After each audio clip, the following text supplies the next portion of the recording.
રાત્રિએ નહીં, મનુષ્યથી નહીં કે દૈત્યથી નહીં, મારું મૃત્યુ ન થાય, લીલાથી ન થાય કે સુકાથી ન થાય, અસ્ત્રથી ન થાય કે શસ્ત્રથી ન થાય, તેવું મને વરદાન આપ્યું. બ્રહ્માએ તથાસ્તુ કહ્યું. આ વરદાનને લીધે તેણે પૃથ્વી પર ત્રાસ ફેલાવી દીધો. ત્રણેય લોકને જીતી લીધા. દેવો પાસેથી સ્વર્ગનું રાજ્ય છીનવી લીધું. આથી સર્વ દેવતાઓ ભગવાનના શરણે ગયા.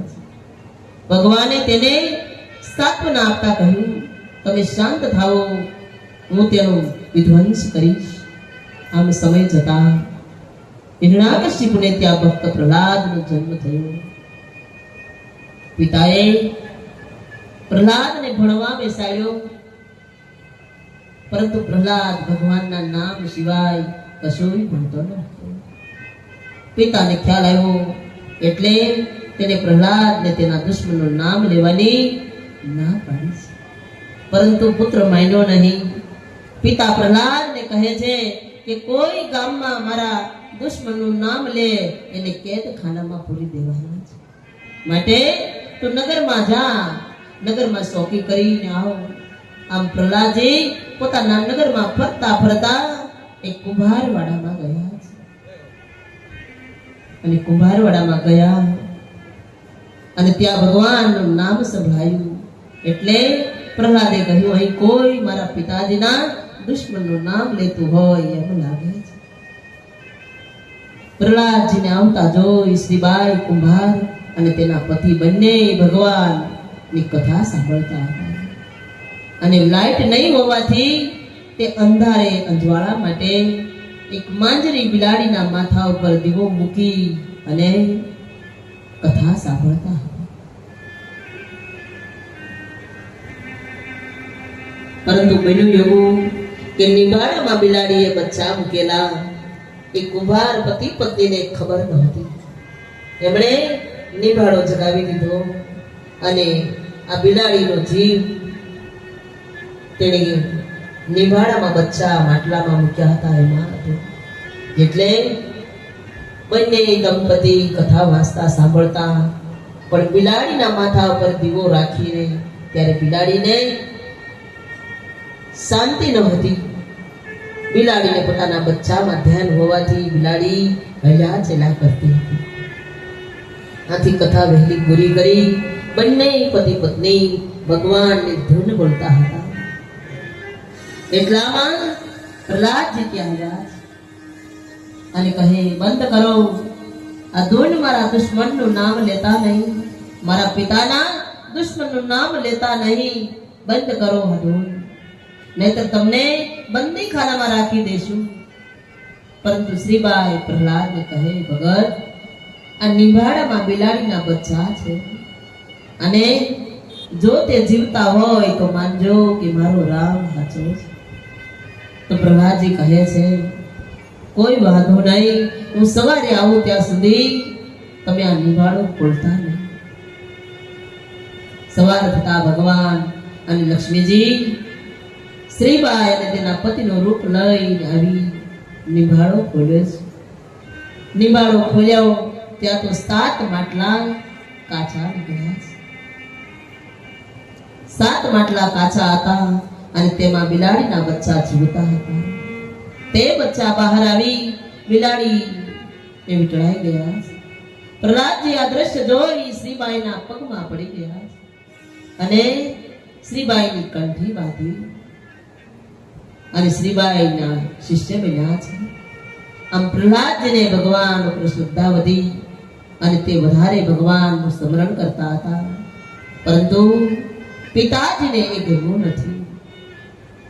તેથી તે પ્રહલાદને ખૂબ ત્રાસ દેવા લાગ્યા છે.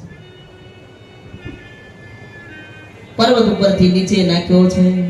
અગ્નિમાં પોતાની બેન ખોળામાં લઈને બેસી હોલિકા પ્રહલાદને ખોળામાં લઈને બેસી ગઈ છે.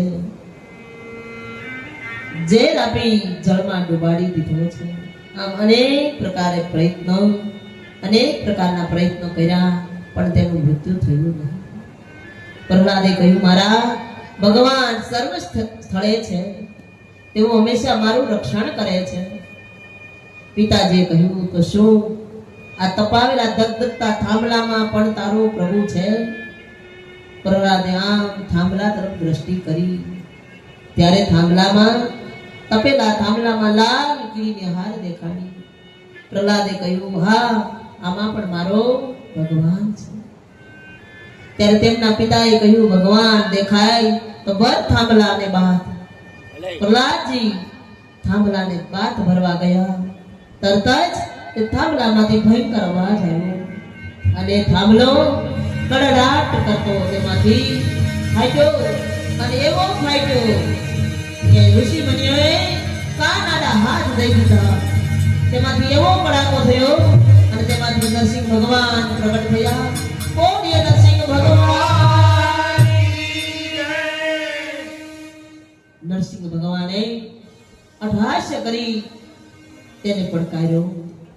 બરાબર સંધ્યા કાળે સભાના ઉમરામાં પોતાના સાથળ ઉપર રાખી ત્રિક્ષણ નખોથી સીરી નાખ્યો. બરાબર સાયકાળ હતો એટલે નહીં દિવસ નહીં રાત, ઉમરા વચ્ચે એટલે નહીં અંદર નહીં બહાર, નખ એટલે નહીં લીલા નહીં સૂકા, નહીં અસ્ત્ર નહીં શસ્ત્ર, નૃષિ એટલે નહીં મનુષ્ય નહીં પશુ. આવી રીતે હિરણ્યકશિપુનો વધ કરી પ્રહલાદને વરદાન આપી પરમાત્મા અંતર ધ્યાન થયા. આમ ત્રેતાયુગમાં રાવણ અને કુંભકર્ણ રૂપે જન્મા, એને મારવા માટે ભગવાન રામને અવતારને મોકલ્યો. આવી રીતે રામ જન્મના કારણો ભગવાન ભોળાનાથ સતી પાર્વતીજીને કહેવા લાગ્યા. એક પછી એક કારણ દર્શાવતા ગયા. રામ અવતારનું બીજું કારણ, એક કલપ સૂર દેખી દુખાવે,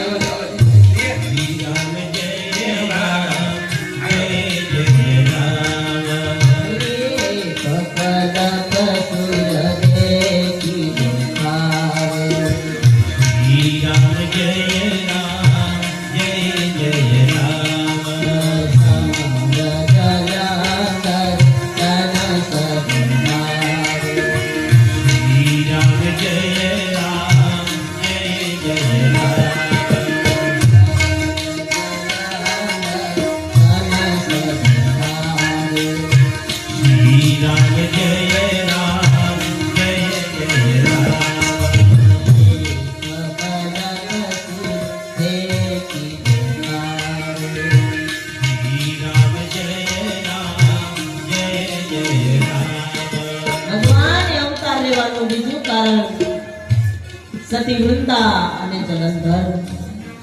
જલંધરમાં ભયંકર રાક્ષસ હતો. દેવતાઓ ત્રાસ આપવા લાગ્યો. દેવતાઓને ત્રાસ આપતો હતો. ખૂબ યુદ્ધ કરવા છતાં તે મરતો ન હતો, કારણ કે તેના ઘરમાં તેની પત્ની મહાસતી વૃંદા હતી. જો તેનું સતીત્વ ભ્રષ્ટ થાય તો જ તેનું મૃત્યુ થાય. આખરે ભગવાન વિષ્ણુએ જલંધરનું રૂપ લીધું અને સતીના સતીત્વનું ખંડન કર્યું. જ્યારે આ વાત વૃંદાને જાણવામાં આવી તો વૃંદાએ ભગવાનને શ્રાપ આપ્યો કે જાઓ, તમે મને મારા પતિની ગેરહાજરીમાં છેતરી છે, પરંતુ તમે જ્યારે રામ અવતાર રૂપે વિચરણ કરશો ત્યારે તમારી ગેરહાજરીમાં મારો પતિ રાવણ બની તમારી પત્ની સીતાનું અપહરણ કરશે. આમ પરમાત્માએ સતી વૃંદાના શ્રાપનો પણ સ્વીકાર કરેલો. ત્યાર પછી શિવજી માં ભવાનીને રામ અવતારનું ત્રીજું કારણ